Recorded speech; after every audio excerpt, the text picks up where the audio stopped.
I'm Mark. I'm the president of Callahan. I'm Eric. I happen to be the RD there. I'm Ken. I'm not the only one bouncing up and down, and I'm the vice president social of Callahan. I'm Genevieve. I'm community service coordinator. Katie, treasurer and secretary. Chloe, VP environmental. Amber, intramural coordinator. Our skit is based off the movie Anchorman, so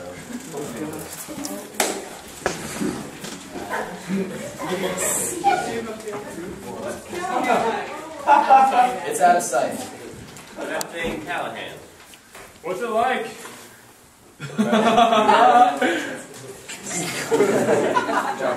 Hey, I was there once. What was the name? I don't remember.